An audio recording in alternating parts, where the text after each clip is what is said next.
Hello, everyone, and welcome to today's Targeting Compliance in Your Organization webinar. I just wanted to give you a brief hello. My name is Andy Purcell. I will be the moderator for today's session. I'm a business consultant here at Total Computer Solutions and certainly can have conversations around compliance, these other topics, as we go forward, even beyond today's session. To give you a bit of background on TCS, we're a full-service IT security, networking, cloud computing, and managed services company that focuses mainly in Central North Carolina. So as we begin our webinar today on compliance, I want to introduce our two speakers to you, Barry Utesch and Darren Smith. Barry is the president of TCS and graduated from UNCG with a degree in business information and support systems, and started TCS back in 1990. So we're now a 30-year-old company with 26 employees, and we're very, very proud of that. When asked to explain what we do, Barry said, we provide peace of mind to small and medium-sized businesses across Central North Carolina. And there's no better description of what we do than that. We want to fix the things that keep you up at night and provide you those bits of relief that do let you have peace of mind. Our next speaker will be Darren Smith. Darren is a client strategy manager here at TCS. He performs lots of engineering management functions as well as some of the virtual CIO type functions within the company. Darren has a master's in mathematics from DePaul and an MBA from UNCW. His specialization is in data analytics. So thank you for joining us. Thank you to those two gentlemen for helping us out. Before we hand the mic over to the guys to get started, just a few housekeeping items that I'd like to go over. First, we will be recording and then sending out this presentation to everyone, as well as posting it on YouTube for people to view later. So please feel free to forward that to others and let them know they can view it as well. Next, as we go through the presentation, please feel free to enter questions in the chat or the Q&A function at the bottom of the page here. At the end of the presentation, I will come back and provide those questions to our two presenters and let them give you feedback on those. So as we get back into the presentation, please know at the end we'll send you a link so that you can let us know your opinion of the data presented. Let us know what we did well. Let us know what we can work on so we can serve you better, not only in your compliance needs, but throughout your IT. So with that, I'd like to kick things off. We'll hand it over to TCS President Barry Utesch and allow him to begin today's presentation. Thank you so much, Andy. And it's a pleasure to be here. Thank you for those that are joining us online. We know you have lots of choices on how you can spend your day, and just want to thank you for being with us. Our goal today is to help you to gain an understanding about how you or your organization can achieve compliance. Now, honestly, it would be silly for us to be able to give you, for you to think that we would be able to give you specific instructions for your unique situations. What we're hoping to do is give you a broad overview where at the end, you should have a better idea of the target that you're shooting at. So we all hear stories, read articles about breaches and hacks. I personally don't see as much about fines and penalties, but a few examples here on the slide, they're happening, right? People are being fined, people are being jailed, etc. But for obvious reasons, those organizations want to keep those fines and those penalties quiet. As an overview, first and foremost, compliance is not technical. If you're like me, information security appears to be governed by an ever-changing set of laws, policies, and regulations, each somewhat relevant to the situation, but all appear to be originating in different legal jurisdictions. Standards versus regulations, we're going to talk a little bit about that. Guidelines for becoming compliant, and then staying compliant. How do you do that? So compliance essentials. Well, compliance regulations often address security and privacy together, as well as laying down directives to safeguard a company's IT systems and its data from cyber attacks. Regulations put a responsibility on companies to protect themselves from accidental breaches. Data regulations also cover paper records, and I think we often forget that, but paper records can be breached as well. And so they're very similar to the digital records. With respect to online and network data, companies can undertake several actions to protect their systems and their information. I'm sure that most of you are very familiar with these things like firewalls, intrusion detection systems, orienting or implementing robust passwords for all your users, dual factor authentication, anti-malware software, and then the basics too of automated security patching and updating, as well as training employees to use your company's cybersecurity structures. Taken together, these actions start a company on its journey towards compliance. So compliance regulations are written by legal experts, and they are crafted in a way that allows them to be debated by teams of experts in a court of law. That is, they are rarely technical documents with step-by-step instructions. In the IT world, we kind of like to have step-by-step instructions, right? Our world is sort of binary. It's either on or off. Just tell us what we need to do and we'll do it. But that's not really how this works. Obviously, if a company is audited, they must be able to demonstrate that they are aware of and implementing measures to comply with regulations. And the companies must produce evidence or compliance data, which is, again, the set of data that belonging to the related items and that can validate their compliance.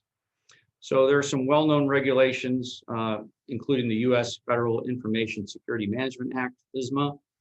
Europe has their own set of compliances, NIS and GDPR. These regulations contain overarching directives and guidelines, and they're relevant to nearly all companies that handle data. Similarly, the payment card industry has PCI DSS, and that deals with issues related to credit cards, both online and offline environments. So there are some benefits to compliance, positives and negatives, of course. On the positive side, there's an overall opportunity to secure and enhance your business. Again, compliance obviously doesn't happen in isolation. You have to work at it. And this work then creates a framework to secure company systems and data. Demonstrating compliance is certainly going to cost additional resources, but the end result is a more secure company. And that reassures existing customers and helps that company to build a reputation that will enable them to attract new customers. Also, company structure and general security awareness are enhanced when the staff responsibilities related to data risk are all clearly established. So on the negative side, of course, there's penalties, loss of revenue, and in cases of non-compliance. So penalties for organizations found to be non-compliant depend on where in the world the offense occurs. Usually there's a range of penalties that the regulators and prosecutors can use depending on the severity or seriousness of the failure. Of course, on the upper end of that scale, fines can run into the millions of dollars. People can go to jail, very, very serious.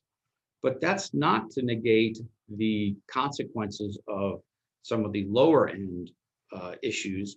I mean, I think about Target. I didn't go back to Target for probably a year after their breach. And so the loss of clients, the loss of reputation can be just as severe as the large fines. Again, compliance regulations are written by legal experts, right? And they're going to debate these things in the court of law. And so, okay, regulations versus standards. So conforming with information-related standards can significantly assist an organization on its path to regulatory compliance. So obviously, what's the difference between a regulation and a standard? Well, the main distinction is around compliance. Complying with a standard is voluntary, but complying with a regulation is mandatory. So standards tend to be more like guidelines. They're often drawn up by industry actors and agreed upon via a consensus process. They may be approved by some kind of overarching regulatory group, but again, and then regulations, of course, are mandatory. Regulations are also laid down by government or statutory authorities, and they can be used to force organizations to carry out certain security measures and, of course, imposing fines, et cetera. So I guess where I want to highlight here is that standards can help you on your journey to compliance. So we would suggest that the first step towards compliance is to look at standards and begin to conform to those standards. Again, if you're in the manufacturing sector, you're familiar with the ISO 27000 family. There's dozens of standards around that, and each of those has its unique aspects to it, but applying those standards to your business, again, will help you as you begin to make that journey. I mentioned the payment card industry. Of course, they have the PCI SSC, the Payment Card Industry Security Standards Council. And that council was founded in 2006 by American Express, Discover, JCB International, MasterCard, and Visa. And what they created were standards that were relevant for organizations that work with payment cards, financial institutions, point-of-sale vendors, hardware and software developers that create infrastructure for processing payments. And so the core work involves the PCI Data Security Standard, which is a framework to develop a payment card data security process, includes prevention, detection, and appropriate reaction to security incidents. Again, standards are not legal documents, and various bodies publish them. Some of that may be proprietary, some of it maybe not. And so the CCM is another one, which is the Cloud Control Matrix, and they work with cloud providers, and they contain principles for cloud vendors to assist prospective customers in assessing the overall security of a particular cloud provider. Again, before going too far in any particular set of standards or guidelines, you should remember a simple rule of thumb. The more recognized the standard you conform with, the closer you get to complying with regulations. And I think PCI is probably a really good example of that. So you want to make a plan to implement standards. So after relevant regulations and supporting standards have been identified, you need to assess how much work will be involved to implement the standards. You want to consider the following. There may be existing changes to existing work practices. There may be staff training. There may be additional resources, so online storage, etc. You want to gather additionally how you practice are already following. You may already have practices that are in line with standards. So again, using questions to develop a cost-benefit analysis. Would the costs outweigh the benefits for some of the non-core standards that are perhaps not fully relevant to your organizations? And when targeted standards have been identified and existing practices mapped to them, organizations will have already begun building their bank of evidence. This set of data will demonstrate to the standardization bodies that relevant standards are being implemented. If and when required, it will also help demonstrate that regulations are being followed. So after the initial compliance data are in place, the next step is to ensure that they're updated regularly by building compliance into the organization's risk management program. So compliance and risk management, while they may vary in detail, most strategies for organizational risk management are built on a continuum. Identify, analyze, evaluate, treat, and then monitor. If organizations have followed these steps, then they've gone some way towards managing risk related to data security.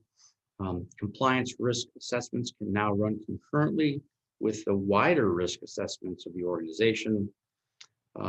In contrast to other headline risks within an organization, such as financial, operational, and strategic, compliant risks can be interpreted as being externally driven. So identifying laws that the organization must comply with is the first part of assessing compliance risk. However, some best practices, some standards about initial compliance should be stress tested at the risk management stage. So how far inside of the boundary of standards are everyday operations and practices? If pushed, would they drop outside that safety zone? And how close would they come to non-compliance? So again, regular analysis of compliance must be given attention in the organization's overall risk management program. And responsibility must be assigned to the appropriate person who will consider compliance in legal terms, but also separately at operational and reputational levels. So achieving compliance can make you more competitive. Understanding and complying with regulations provides companies with business opportunities and reduces risk. If audited, companies must demonstrate they're aware of and implementing measures to comply with applicable regulations. They must produce evidence of or compliance data, which is a set of all the data belonging or related to them that can validate compliance. One of the questions that a lot of clients ask us is do I need outside help? So if you're a business that falls under compliance regulations or compliance standards, you will definitely need a point person inside of your organization. I think about every firm that falls under HIPAA has to have a HIPAA administrator. And this is predominantly an administrative role, right? They make sure all the I's are dotted and all the T's are crossed. And so to this question, do I need outside help? You need to ask yourself a couple of questions. Do we have the expertise to interpret and apply these regulations to our organization? If the competencies required are not in-house, or if you think the in-house resources would benefit from additional help, then it may be best to subcontract all or part of this to an external consultant. For organizations who cannot justify a full-time data security expert, hiring an outside professional may be money well spent. Many security companies supply assessment services against recognized standards and best practices, and often they will provide advice to improve security and data privacy, and the documented results can be used to validate the organization's performance. Having an outside party to lean on if you're audited may be a benefit in the same way as having a tax professional to lean on if your tax return was audited. Excuse me. Compliance regulations that you need to know. Again, if you're in the finance realm, the Graham-Leach-Bliley Act, also known as the U.S. Financial Modernization Act, requires companies that work with consumers around financial products, loans, financial advice, insurance, et cetera, that they have some guidelines around information sharing practices to their customers and safeguarding their sensitive data. The healthcare compliance regulation, the HIPAA, right? We're all familiar with that. Regulations contain both a privacy rule and a security rule. Covers clinical applications, electronic health records, radiology, pharmacy, laboratory systems, et cetera. I mentioned GDPR earlier. GDPR is pretty broad, but it does have some particular attention around healthcare sector. Some ones that I wasn't familiar with prior to starting this research was the Family Educational Rights and Privacy. It protects federal law that protects the privacy of student education records. Applies to all schools that receive funds, federal funds. And again, the GDPR. And then there's some around prisons as well, criminal justice information services, et cetera. I'll stop. But before you begin, again, I mentioned earlier, regulations are written by legal experts. And so some of this gets tested in the courts over time. But the first step is to identify specific sector-specific regulations that are unique to your industry.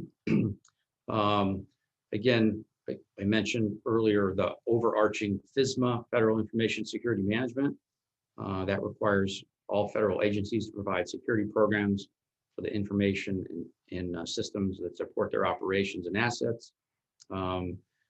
NIST is out of Europe. That's the NIST directive, provides legal measures to boost the overall level of cybersecurity in the EU, requiring member states to be appropriately equipped to implement security measures, also for them to cooperate with other member states to ensure a culture of security across the sectors.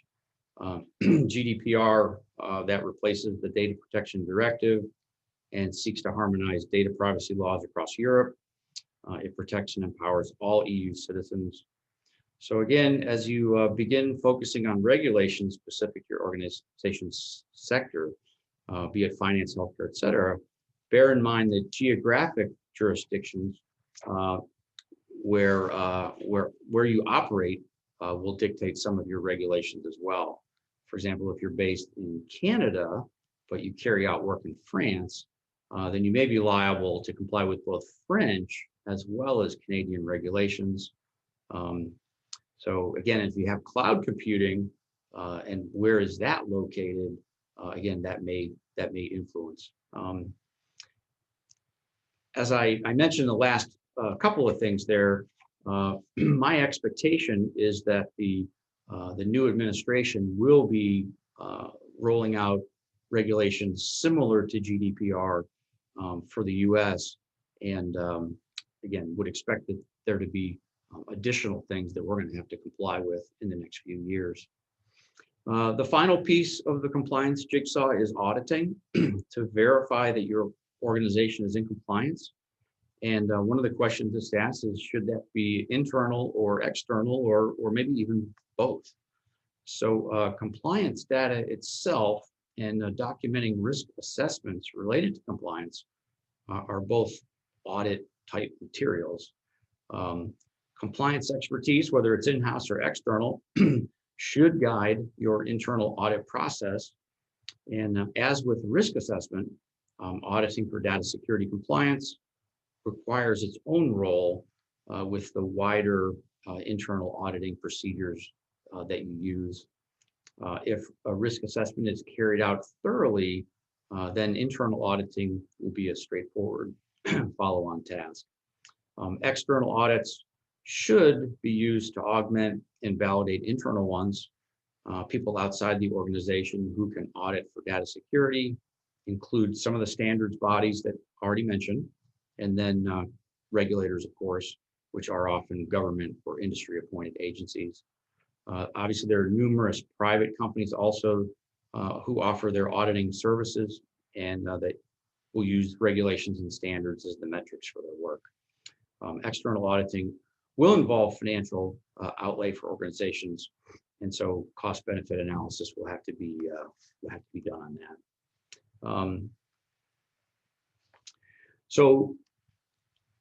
Moving towards compliance regulations, I want to show you, and I apologize, this is a little bit of an eye chart.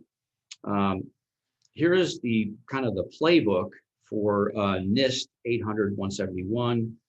That's the regulations for organizations that do business with the federal government, or more specifically,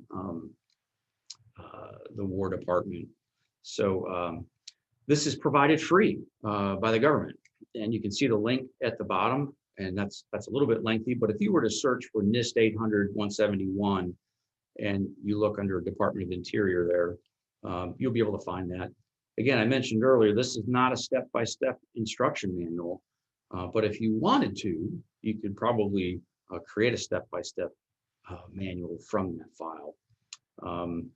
Again, this document does not touch on standards. It's really focused on regulations, but I would encourage you to take a look at it. It's a pre-document, and it'll give you a pretty good idea about the size and scope of the task required to comply. So at this point, I'm going to turn the call over to Darren Smith. Darren, I guess I'll work the slides, and he's going to talk to you about some specific steps associated with getting compliant. Thank you, Barry. That screen that he just showed you, if you go to look at the playbook manual of that, it's 170 pages long. To respond to that, it's about 65 pages long.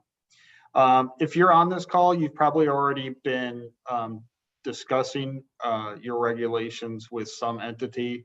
If you're a public firm, it's Sarbanes-Oxley that you'll need to adhere to. If you're working with the government, it's probably going to be something like a NIST 800-171. If you're using credit cards, it's going to be PCI. If you're in the medical field, it's going to be HIPAA. And all of these, it's coming down to nowadays that in order for you to do business, you're going to have to adhere to some of these regulations.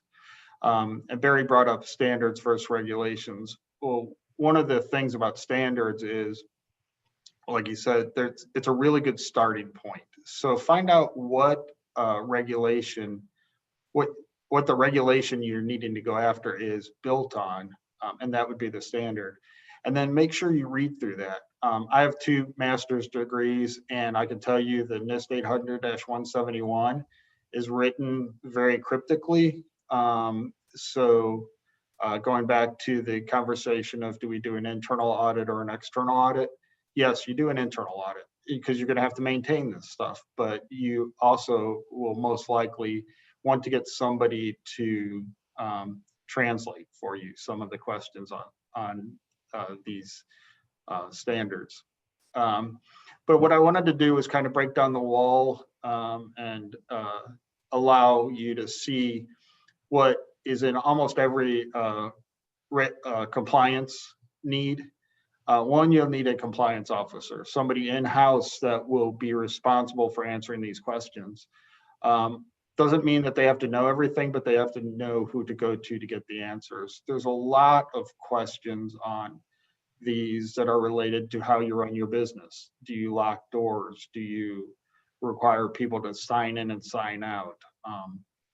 And so somebody needs to be able to maintain that. Also, it's not a one and done thing. It's a yearly audit to make sure you're adhering to the policies and procedures that you put in place. You also need to develop a lot of documentation, logging, and testing of your policies and procedures that you put in place. For instance, if you have external hard drives, are they encrypted? Can you prove they're encrypted? Are they cataloged? Can you prove who took them and who put them back? If it's has to do with rights management on a server, is there somebody that can document that the correct auditing rules are in place to know when changes are made? Again, auditing of file access is important because what these regulatory industries want to look at is, did you take the best approach to protect the network that will actually be used to create their product or interact with them on some business-wide basis? Did you inventory all your removable drives and develop that checkout procedure? Are they in a locked vault? Encrypt all the drives. Laptops encrypted under HIPAA are not responsible for being reported.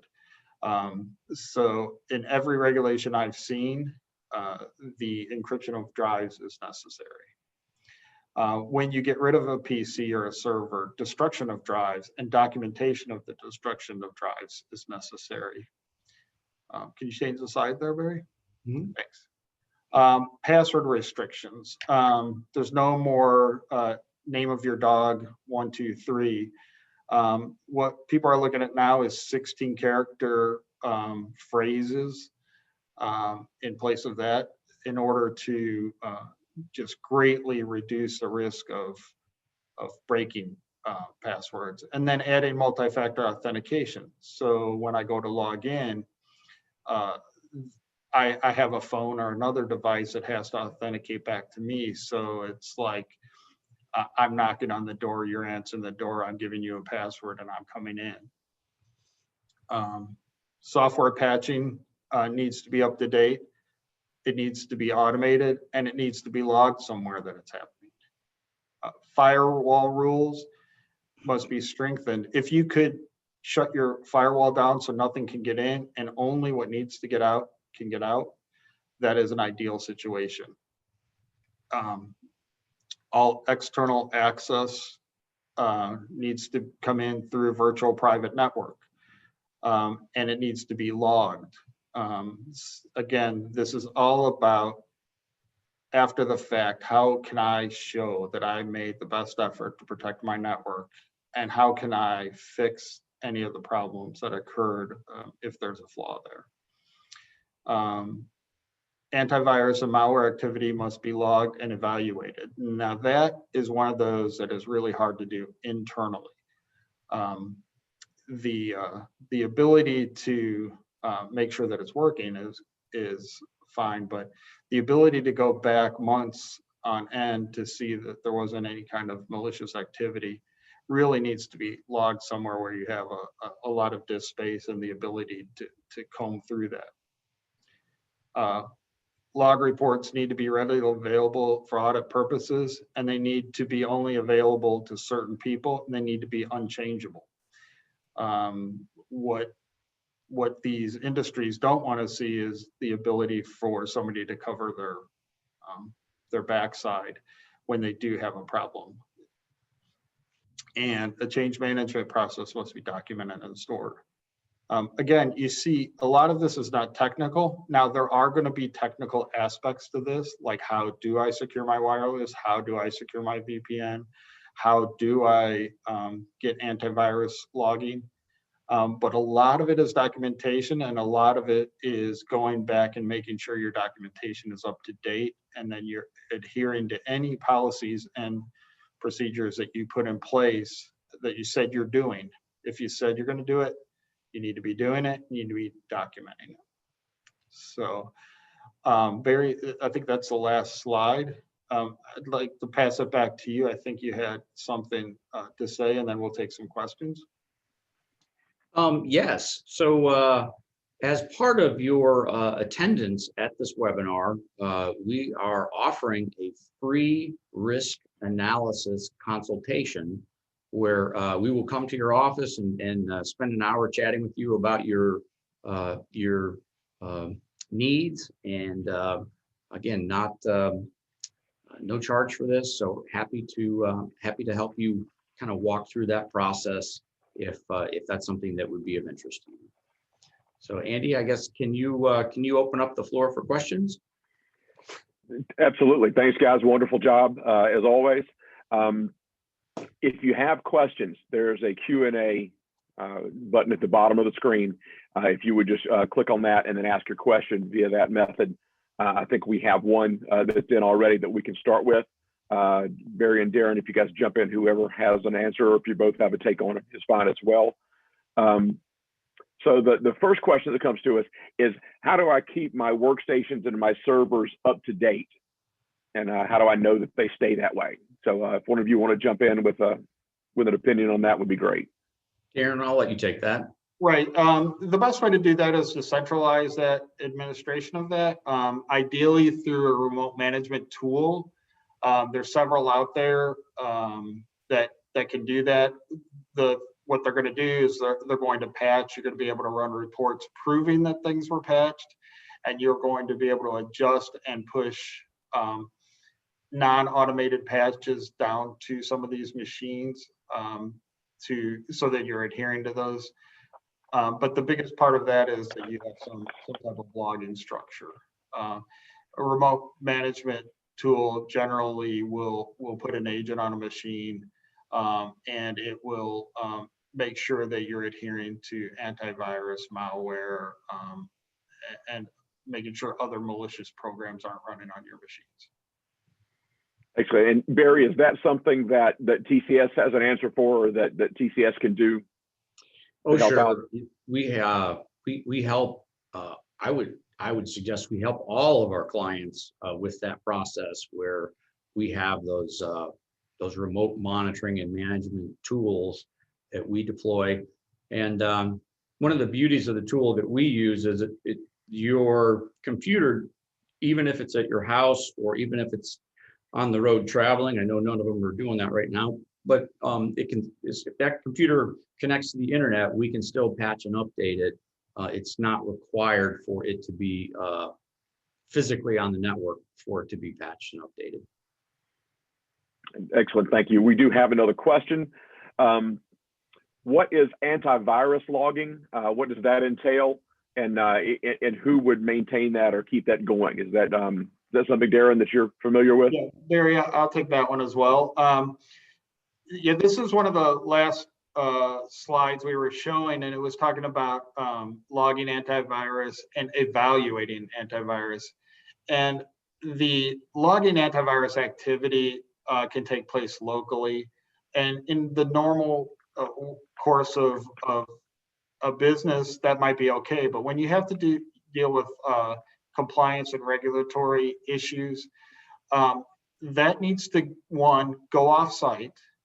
It needs to be evaluated by a SOC, which is a Security Operations Center, and it needs to be logged and be able to be accessible in the future. So one of the things that that we found through a lot of this compliance regulation that we needed to add to our stack was the ability to send activity logs, virus protection logs to a SIEM, which is to SIEM logs, which is really just logs that can be evaluated in that way that I just said. But it's at a third party. If it falls outside of a norm, some activity can take place to help remediate that, or at least alert the company that those problems occurring.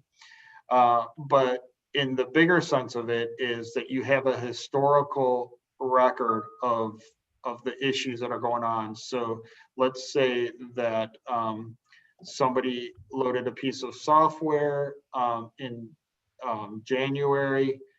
In March, all of a sudden there was some weird activity going on. That you could go back to the logs and try to trace back where the occurrence occurred. It's not something, unless you're a very large company, and I would assume that we don't have a lot of publicly held companies on this call, that you could really do in-house by yourself. But it's not a major expense to implement. Thank you, Darren. Is that something that you and your team can assist with? Yeah, there are tools in our stack and in our RMS remote management system that can handle that. Again, we third party that just because MSPs, managed service providers like ourselves, do not have that logging capability. But what we do is we keep that independent, where we can't change anything and the customer can't change anything. It's all for going and looking. Excellent. Thank you, Darren. Barry, any last words of wisdom from your side?